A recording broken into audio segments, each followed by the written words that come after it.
إلى حضرات سيدنا رسول الله صلى الله عليه وسلم وعلى آله وصحبه وقراباته وذريته والتابعين والأولين والشهداء والصالحين خصوصا إلى سيد الشيخ عبد القادر الجيلاني بالله سيد الشيخ أبي يزيد البستامي بالله سيد الشيخ أبي حامد بن محمد الغزالي بالله سيد الشيخ محمد بن عبد الكريم السلم البداني بالله سيد الشيخ محمد أرشد بن عبد الله البنجري بالله سيد الشيخ محمد زيدي بن عبد الغني إلى روحي لآبائنا وأمهاتنا وجدنا وجداتنا ولمشايخنا ومؤلفنا بهذا الله الكريم يتبشروا بالرحمة والمغفرة بسر النبي وآل النبي لهم الفاتحة.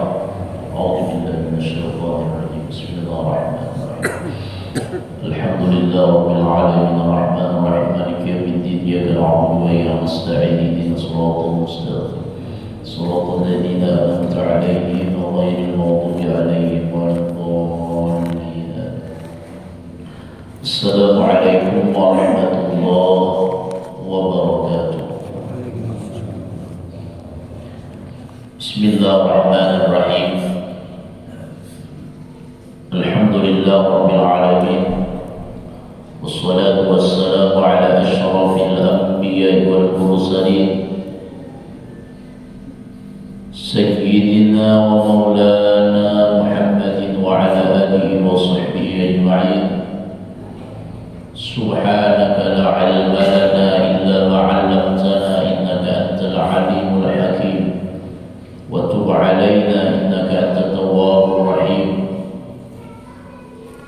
وسبحان الله والحمد لله ولا إله إلا الله والله أكبر ولا حول ولا قوة إلا بالله العلي العظيم. عدد كل حرف كتب ويكتب أبد الآبدين ودهر الداهرين في الدارين آمين. Alhamdulillah, marilah kita senantiasa selalu memanjatkan puji dan syukur kehadirat Allah Subhanahu wa Ta'ala yang mana dengan limpah rahmat hidayah serta inayah riayah taufik dan anugerahnya juala kita sampai saat ini masih diberi umur oleh Allah, masih diberi kesehatan oleh Allah, sehingga kita dapat berkumpul di tempat yang mulia ini untuk melaksanakan sembahyang maghrib, sembahyang subuh berjamaah. Kemudian kita duduk sebentar untuk mengkaji, menelaah, menuntut serta menambah daripada ilmu agama. Kemudian kita tambah lagi niat kita bertempat di tempat yang mulia ini, yaitu dengan niat i'tikaf di dalam ini masjid. Nawaitu an a'takifa fi hadzal masjid sunnatan lillahi ta'ala. Sahaja aku beriktikaf di dalam ini masjid sunat karena Allah Ta'ala. Kemudian salawat dan salam kita aturkan ke hadirat junjungan kita Nabi besar Muhammad sallallahu alaihi wasallam, kepada keluarga beliau, sahabat-sahabat beliau, zuriat-zuriat beliau, pengikut-pengikut beliau ila yaumil qiyamah. Hadirin wal hadirat jamaah sekalian rahimakumullah, mengutip sebuah perkataan salah satu sahabat Rasulullah sallallahu alaihi wasallam yang disebutkan di dalam kitab Nasaihul Ibad, yaitu perkataan Sayyidina Utsman bin Affan radhiyallahu anhu. Kata Sayyidina Utsman, khamsun hunna alamatul muttaqin.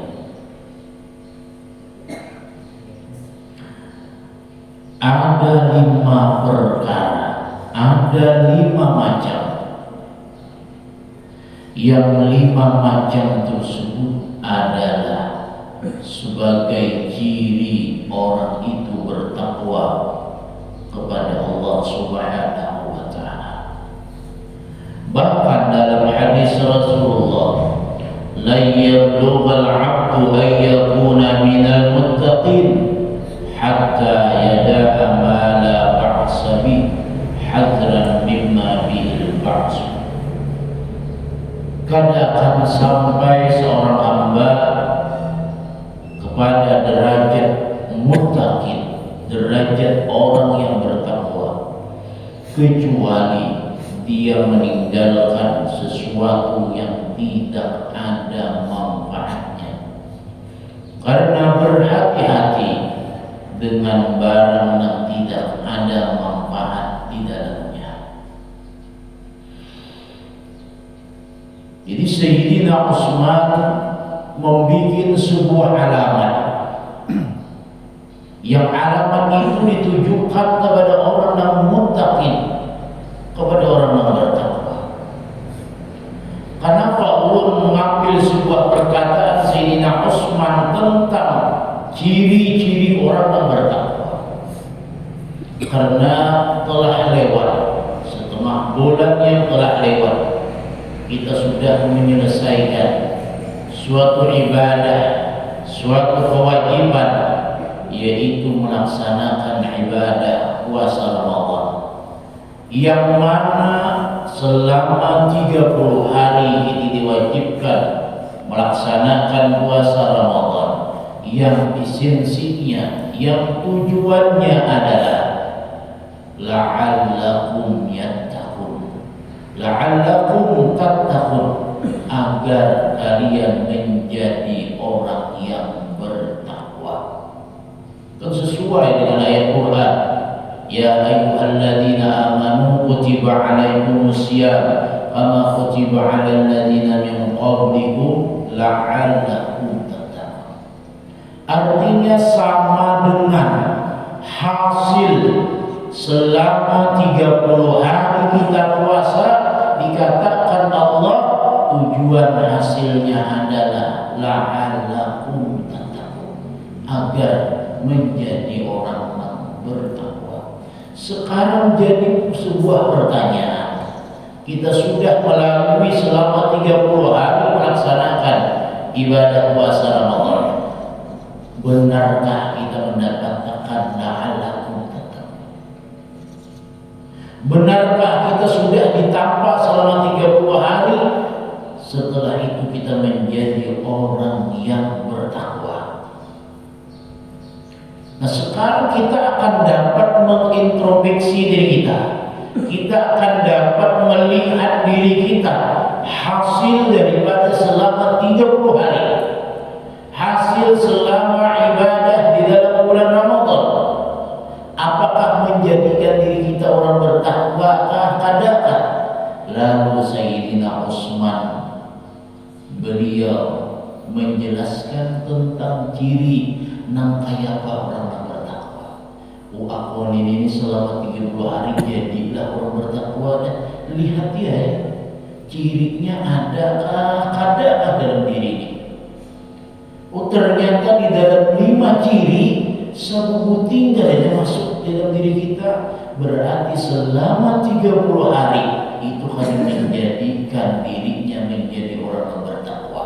Berarti dia tidak mendapatkan sebuah tujuan daripada ibadah puasa Ramadan. Nah, sekarang 5 macam ini kita akan mengetahui, oh ada sebuting barang masuk cirinya ini. Berarti ada hasil daripada selama 30 hari melaksanakan ibadah puasa Ramadan. Apa yang 5 macam tersebut? Sayyidina Utsman yang pertama, alla yujalisa ila man yuslihu dina ma'ah wa yaghlibul farja wal lisan.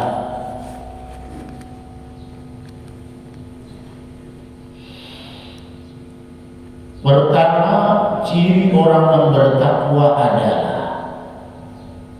dirinya kada mau duduk kecuali hasil kebaikan di dalam agama.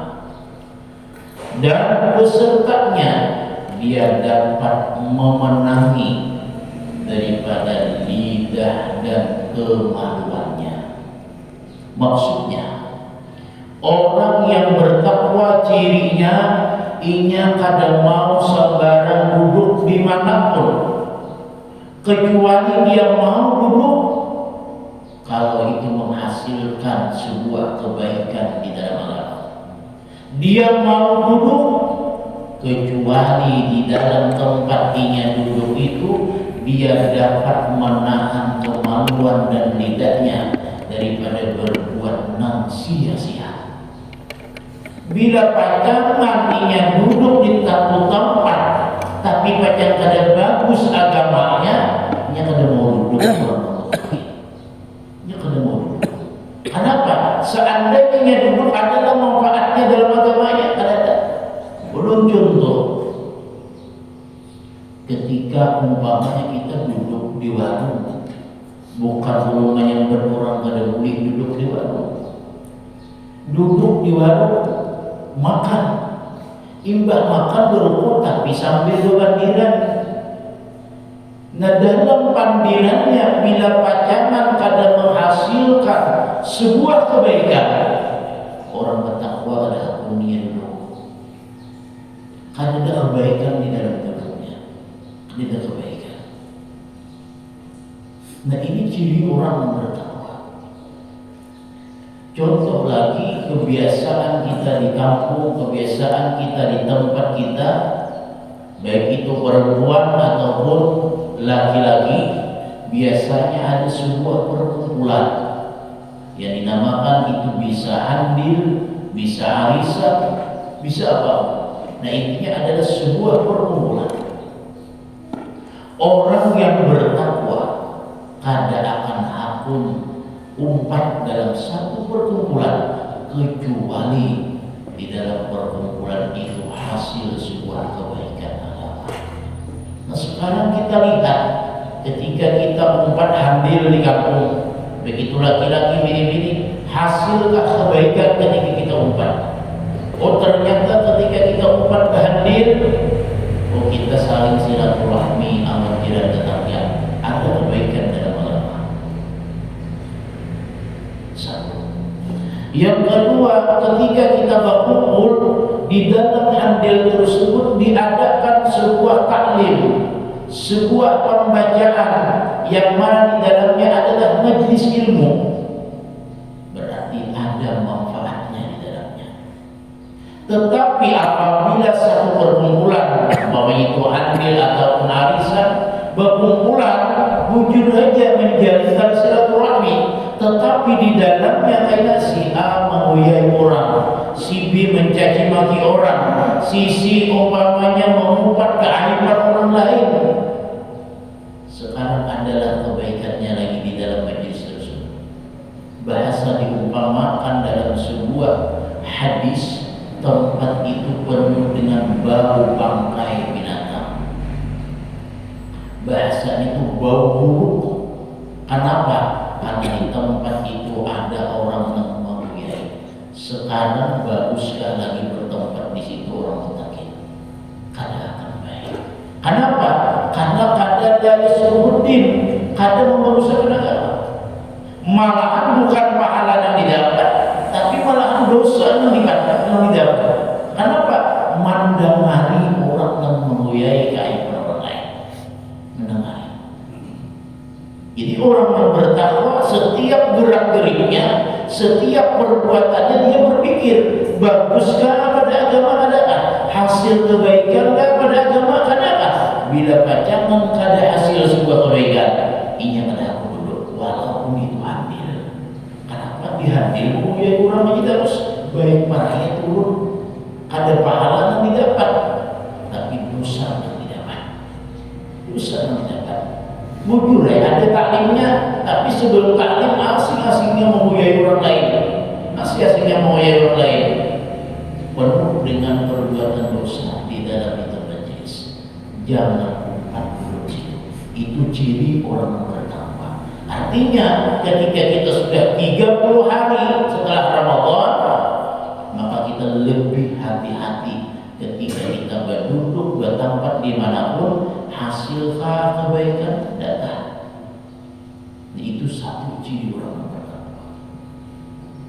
Nah sekarang orang yang bertakwa mesti memilih.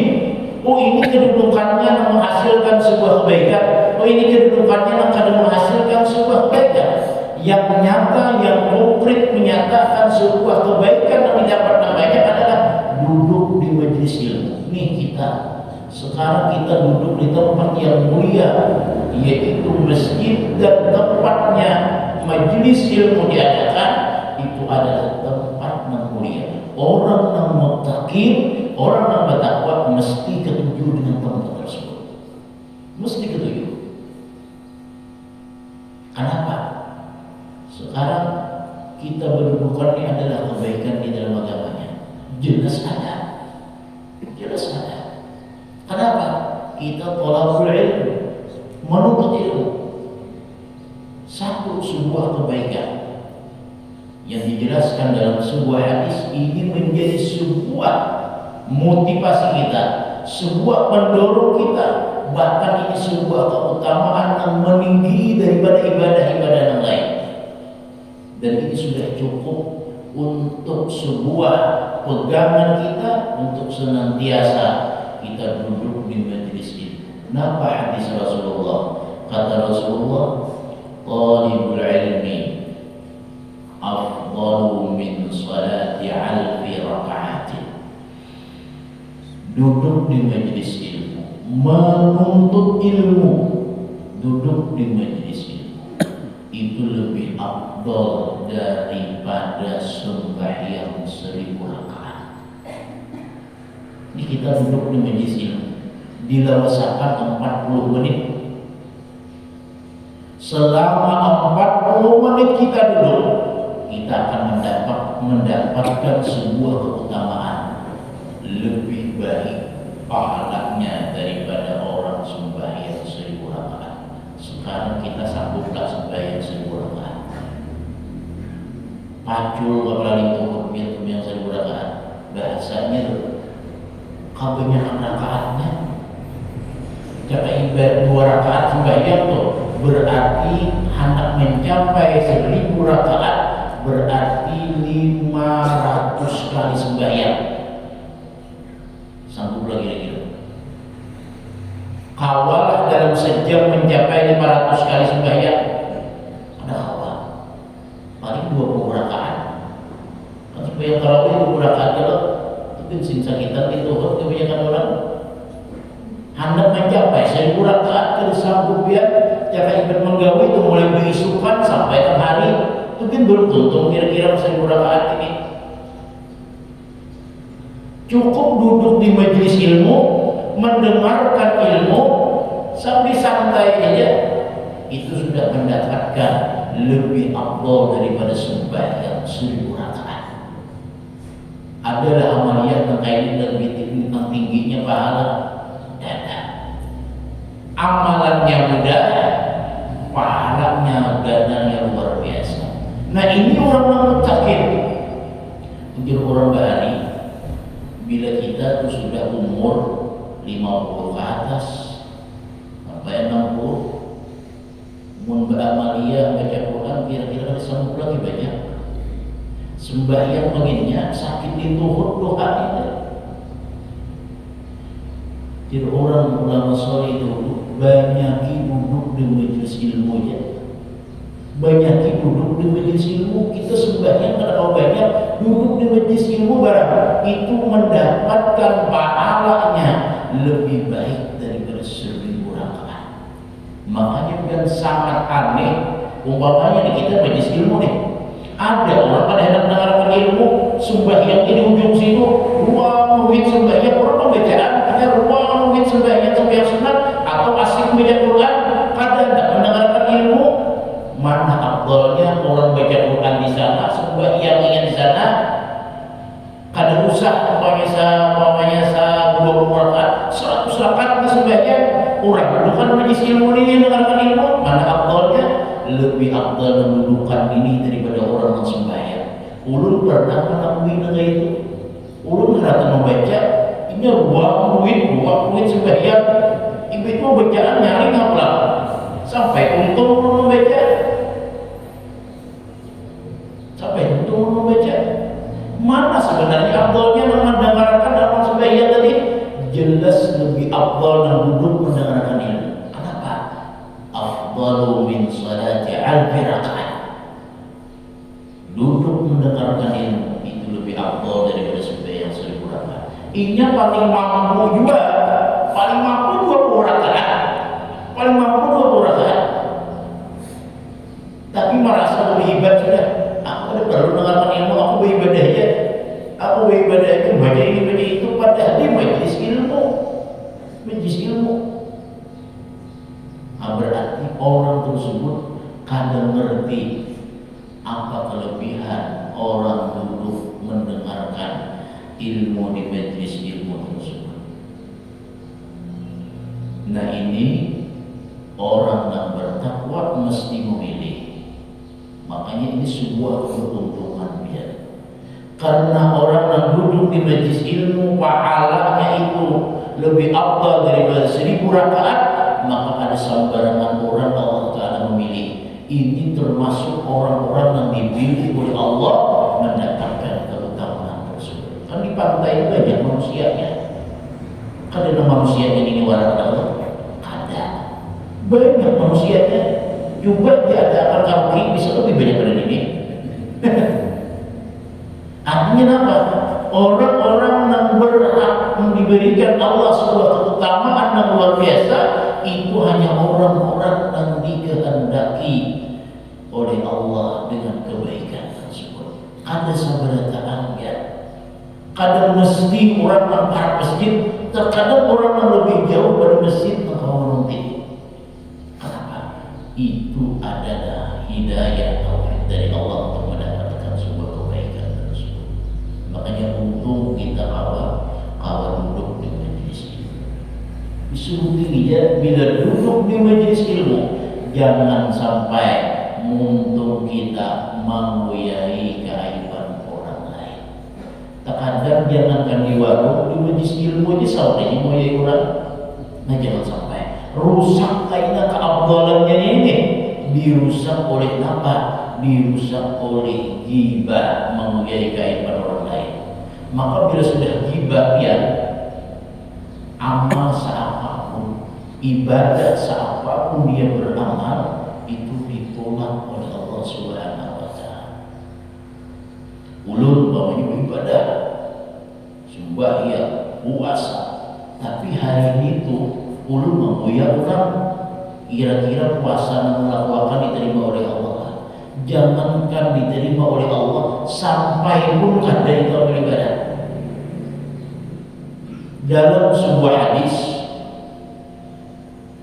riwayat daripada Mu'az bin Jabal, kata Mu'az bin Jabal, Rasulullah Shallallahu Alaihi Wasallam pernah bersabda dan aku mendengar itu hadis. Bilanya menjaga ini hadis kata Rasulullah, dia akan selamat dunia akhirat. Apa itu hadisnya? Inna Allah khalaqas samawati sab'a. Sesungguhnya Allah menciptakan langit itu 7 lapis. Ada langit pertama, ada langit kedua, sampai langit ke-7. 7 lapis langit. Wa khalaqallahu sab'ata anak, dan Allah menciptakan 7 orang malaikat, yang mana 7 orang malaikat itu ditugaskan oleh Allah untuk menjaga setiap pintu langit.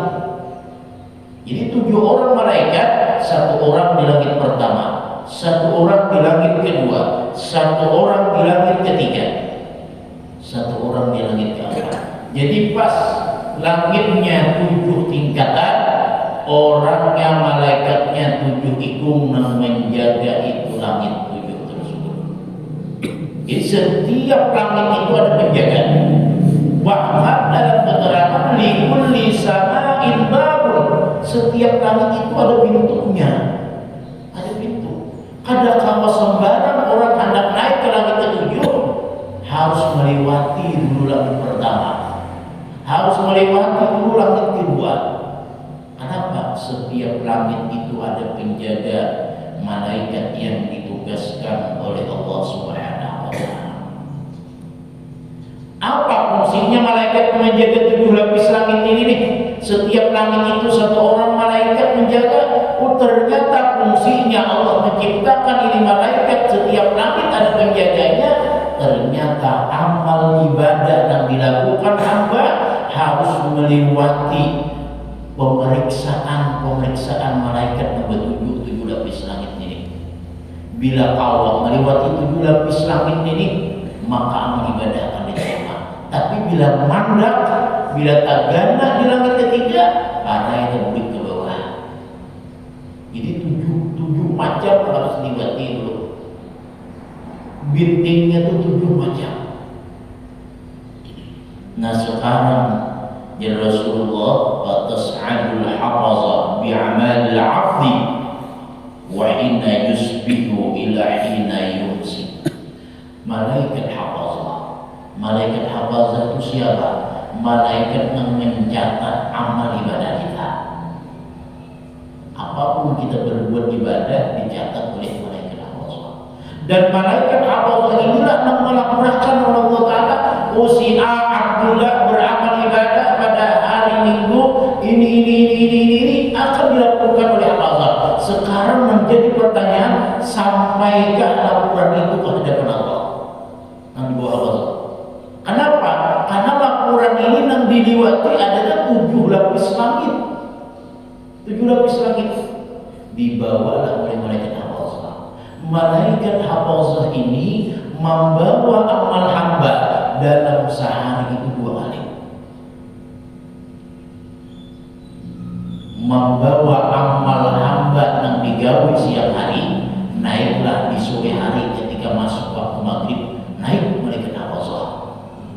Membawa amal hamba yang digawinya dalam seharian yang siang, dia bawa oleh malaikat hafazah.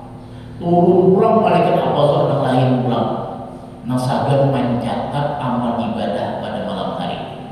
Jadi dicatatinya mulai ibadah maghrib sampai subuh, naiklah malaikat hafazah membawa catatan amal hamba yang digawinya sama lama subuh.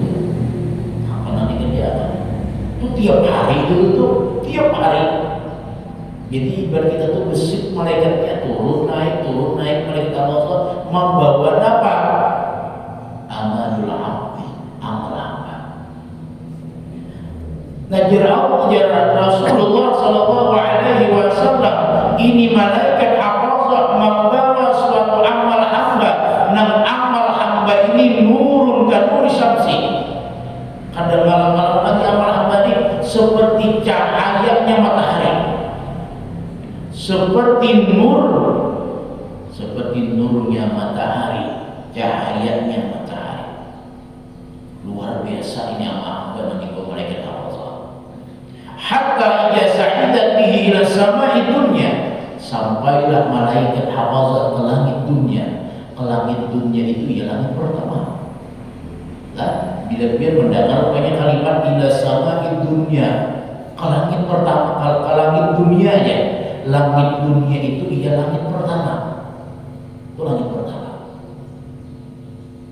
Makanya ketika bicara tentang masalah nuzulul Quran,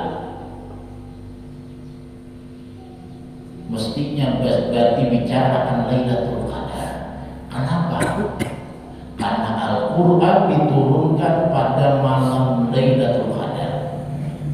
Maksudnya apa kalau mengisahkan di sini? Karena di dalam tafsir Al-Qurtubi dalam kitab Sawi, Imam Jalaluddin As-Suyuti menjelaskan Allah menurunkan Al-Quran itu pada malam Lailatul Qadar kamana min luhil mahfuz ila sama'id dunya. Mulai luhul mahfuz ke langit dunia. Nah maksud turun ini nang ila sama'id dunya nih, ke langit dunia. Di mana langit dunia? Di langit pertama. Jadi Quran itu sebijian pada malam Lailatul Qadar diturunkan sebijian ke mana? Ila sama'id dunya, ke langit pertama. Makanya Quran itu sebenarnya turun pertama itu langsung sebijian, Kamana andaknya sebijian ini di langit pertama. Nah, mulai langit pertama inilah malaikat Jibril menurunkan, berpisah-pisah, bahasa kitanya tunggal di kita, sehingga memakan waktu selama 23 tahun. Nang mana ayat yang pertama kali diturunkan bertepatan waktunya adalah di malam 17 Ramadan, lalu disebutlah nuzulul Quran. Padahal Quran itu sudah ada di langit pertama, sebijian Quran. Nah, maksud ulun di sini sama dunia itu tuh, langit dunia itu dingaranilah langit pertama. Nah, di langit pertama inilah malaikat Allah singgah. Kenapa? Melalui seleksi, diperiksa oleh malaikat yang ditugaskan oleh Allah menjaga itu langit pertama. Fayaqulul malakul muwakkal bi hadil hafazah, berucaplah malaikat yang ada di langit pertama ini, ujar malaikat yang ada di langit pertama, idribu bihadzal amal, wahai malaikat hafazah, ikam berikan amal ibadah ikam mampunya, berikan. Kenapa diberikan? Amarani Rabbi alla adha'a amala man iktaban nas yujawizuni. Wahai malaikat hafazah, aku ditugaskan oleh Allah bahwasanya kada akan bisa melewati aku amal ibadahnya orang yang mana beribadah tersebut mempunyai keaiban orang lain. Ini pada akan bisa melewati aku, bolehkan amal ibadahnya sampai dalam hadapan Allah, pada akan sampai. Langit pertama ini sudah terbuli kemudian. Siapa? Orang yang mempunyai keaiban orang lain. Makanya orang umpamanya bepada bermimpi Rasulullah, bepada bertemu Rasulullah secara langsung, tapi untungnya menuju memuliai keaiban orang lain, itu bisa aja pengakuannya itu dusta. Kenapa? Orang yang memuliai keaiban orang lain itu termasuk bagian dosa besar. Jangankan itu, amal ibadahnya aja hanya ingat langit pertama dibulikan orang, sudah dibulikan orang, kada akan sampai ya.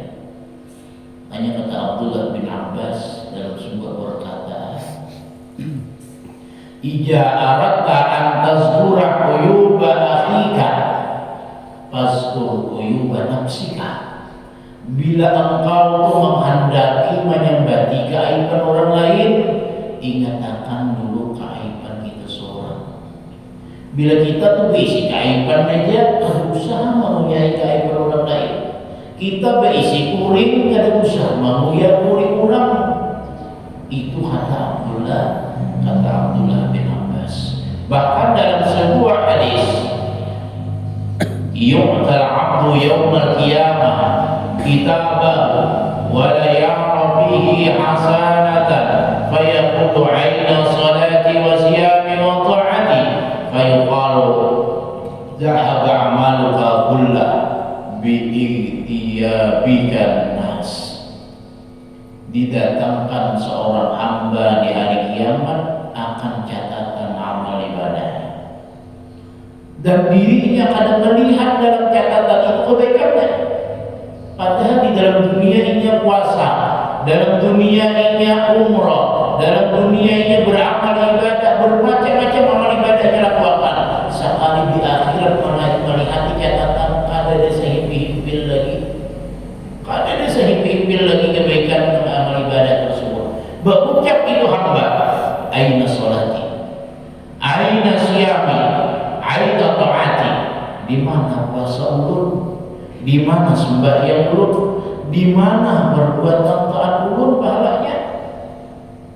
Maka dikatakanlah terhadap itu hamba, zahaba amaluka kullah bi'igtiyabikan nas. Zahaba amaluka kulluh, pergi sudah amal engkau seluruhnya, dan lagi habis dah amal engkau. Sebab apa? Bi'igtiyabikan nas, dengan sebab engkau menguyai keaiban orang lain. Habis amal ibadahnya. Ada orang datang, seandainya amal ibadah itu sampai umpamanya, tapi kita menguyai, maka amal ibadah itu akan segan membayari daripada kita menguyai keaiban orang lain. Makanya dalam kitab Tanbihul Qulub ada sebuah perkataan Imam Hasan al-Basri. Kata Imam Hasan al-Basri, disampaikan kepada beliau, inna fulanan iktabana, wahai syekh, si A itu menguyai pian. Dikurang membedakan Imam Hasan al-Basri, wahai Imam Hasan al-Basri, si A itu menguyai pian. Ujar Sidin, nina barang, ni duit, unjuk akan dan orang menguyai aku. Unjuk akan. Faba'asa ilaihi tabaqa'alwa, mengirimilah Imam Hasan al-Basri sawadah daripada makanan yang paling manis. Di ujung sini mana? Sampaikan kepada orang itu. Ujar Sidin, sampaikan terima kasih, inya sudah menguyai aku. Artinya bila inya sudah menguyai aku, berarti sama hatinya menghadiahkan kebaikan terhadap diriku. Artinya kebaikan yang ia lakukan itu secara kada langsung akan transfer kepada diri orang yang diuyai. Ulun banyak menguyai dia, maka kebaikan ulun itu transfer seorang itu. Nak ulun sembahyang, nak ulun puasa, pahalanya tak kemudian. Jadi kan rugi membalas dengan makanan menyuki. Hanya tanda balasan terima kasih amal ibadah yang dilakukannya tangan kita. Jadi diberi izin apa balasan diberi izin sebagai izin membalas kebaikan tangan aku, kebaikan dia. Jadi kembali bahwa di langit pertama orang menguyai keaiban orang lain, kadang sampai kadang bisa melewati daripada malaikat yang menjaga di langit pertama. Ini hanya di langit pertama ya. Belum lagi langit kedua, belum lagi langit ketiga, 7 lapis yang dilewati. Makanya banyak-banyak berdoa juga. Rabbana taqabbal minna. Makanya kita disuruh oleh Rasulullah bukan hanya ketika Ramadan berdoa Rabbana taqabbal minna salatana wa siyamana wa qiyamana wa ruku'ana wa sujudana wa takhashu'ana wa tadarru'ana wa jami'a ibadatina. Ya Allah, terima sembahyang ulun. Ya Allah, terima ibadah ulun. Ya Allah, terima berdiri ulun, ruku ulun, sujud ulun, dan seluruh amal ibadah ulun terima. Dan ya Allah, sempurnakan kesalahan-kesalahan ulun. Nah, hendaknya ini jangan bulan puasa aja berdoa itu. Kenapa? Karena amal ibadah ini rawan banget bisa terbulik. Kenapa? 7 lapis ini harus dilewati. Jadi banyak berdoa aja, mudahan amal ibadah kita diterima oleh Allah. Nah, intinya harus melewati 7 ini. Nah, memungkinkan amal ibadah kita kalau melewati ini nih. Hanya 7 macam lagi, ini hanya semacam ya, hanya semacam langit pertama. Kita hanya mengambil sebuah langit pertama ini, kita kisah langit kedua, langit ketiga, ada banyak waktu ya, ada banyak waktu. Nah, kita mengambil perkataan tadi kaitan dengan ciri orang yang bertakwa adalah inya kada akan duduk di satu tempat dimanapun tempat kecuali bilanya duduk menghasilkan kebaikan di dalam agamanya. Satu. Yang kedua, Ija asabahu syai'un qalilun minad din igtanamma dzalika. Apabila menimpa terhadapnya sesuatu sedikit daripada agama, igtamma dzalik, ia merasa sedih. Ada kawa banyak beribadah, ada kawa banyak baca Al-Quran, lalu sedih. Kenapa? Tertimpa suatu sedikit masalah akhirat.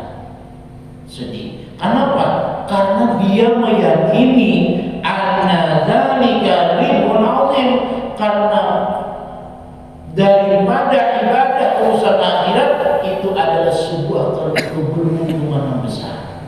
Sedih ketika Ramadan kada kawa tamat, sebawanya ngaji sudah saparuannya. Sedih. Kenapa? Keluputan sebuah keberuntungan yang besar.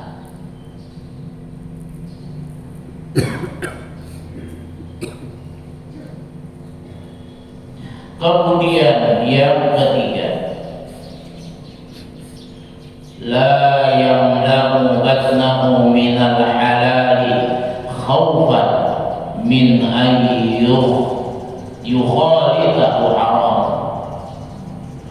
Ciri orang yang bertakwa adalah dia pada memenuhi akan perutnya daripada yang sesuatu yang halal, karena takut darinya bercampur daripada yang haram.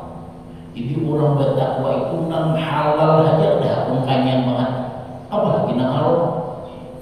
Artinya orang yang muttaqin ini kada aku memenuhi perutnya walaupun dari sesuatu yang halal. Kenapa? Khaufan ayu khalitahu haram. Ini takutan musia bercampur nang makanan yang banyak ini orang haram. Artinya orang yang bertakwa urusan makanan, urusan minuman walaupun halal, mereka tetap berhati-hati. Siapa tahu yang halal ini ada sedikit tercampur daripada dengan yang haram. Sebagaimana dalam hadis Rasulullah sallallahu alaihi wasallam, al-halalu bayyinun wal haram bayyinun wa ma baina mutasyabihat. Nang halal itu jelas nyata, nang haram itu jelas dan nyata, dan di antara halal dan haram itu adalah barang nang syubhat. Nah, orang yang bertakwa kan orang ini.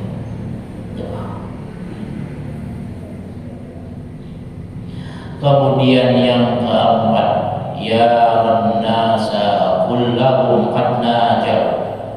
Orang yang bertakwa itu ma'itihi terhadap manusia, seluruh mereka itu sungguh selamat. Wa yara nafsahu qad halaka, tapi dia memandang dirinya sungguh celaka. Jadi bila ma'itihi diri, bila memandang diri bahwa dirinya akan celaka, tapi bila ma'itihi orang yang selamat. Bahasa kata lain, ma'itihi diri ini yang ada baik. Bila ma'itihi orang yang baik, itu akan menghasilkan sebuah sifat ketawaduan terhadap dirinya. Jadi yang baik itu orang, bukan diri. Bila kita ma'itihi diri baik, orang yang ada baik, berarti dalamnya apa? Takabur. Man ra'a nafsahu khairan min ghairihi wa huwa mutakabbir. Siapa yang memandang dirinya lebih baik daripada orang lain, orang itu sudah bersifat takabur. Bila sudah ada takabur dalam diri, la yadkhulul jannah, kata Rasulullah. La yadkhulul jannah man fi qalbihi misqala dzarratin min kibrin.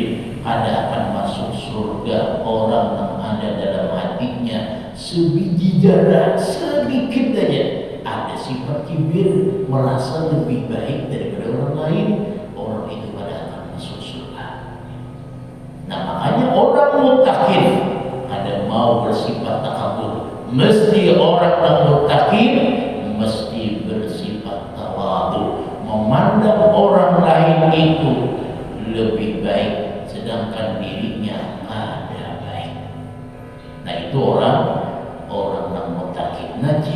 ciri itulah kita dapat melihat kepada diri kita adakah ciri tersebut. Bilanya ada daripada ciri-ciri tersebut, berarti kita minal muttaqin, termasuk orang yang bertakwa kepada Allah. Bila sudah menjadi orang yang bertakwa, Allah menjanjikan sebuah janji yang luar biasa. Innal jannata u'iddat lil muttaqin. Sesungguhnya surga itu disediakan oleh Allah. Sesungguhnya surga itu segan siapa? Lil muttaqin, bagi orang yang bertakwa kepada Allah Subhanahu wa taala. Mungkin itu saja yang dapat kami sampaikan. Mudah-mudahan bermanfaat bagi diri guru dan bagi diri sampean berataan, dan mudah-mudahan dengan berkat kita berkumpul di sini, Allah Subhanahu wa taala mengampuni dosa-dosa kita, dosa kedua orang tua kita, dosa keluarga kita, dan mudah-mudahan Allah Subhanahu wa taala menjadikan diri kita diri yang bertakwa, diri yang selalu melaksanakan segala perintah Allah dan menjauhi segala apa yang dilarang oleh Allah, dan mudah-mudahan segala amal ibadah yang kita lakukan diterima oleh Allah Subhanahu wa taala, dan mudah-mudahan kita dimatikan dalam keadaan husnul khatimah. Amin ya rabbal alamin. Wallahu muwaffiq ila aqwamit thariq. Assalamualaikum warahmatullahi wabarakatuh. Al-Fatihah.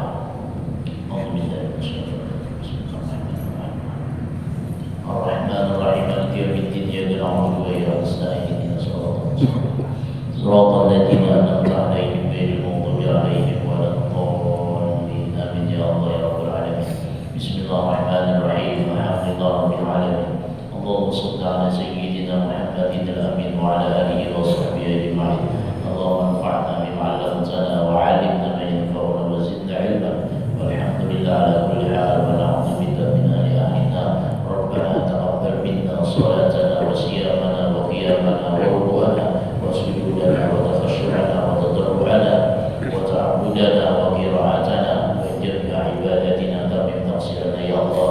Ighfir dhunubana ya Allah, wastur uyubana ya Allah, birahmatika ya arhamar rahimin. Sallallahu ala sayyidina Muhammadin wa ala alihi wa sahbihi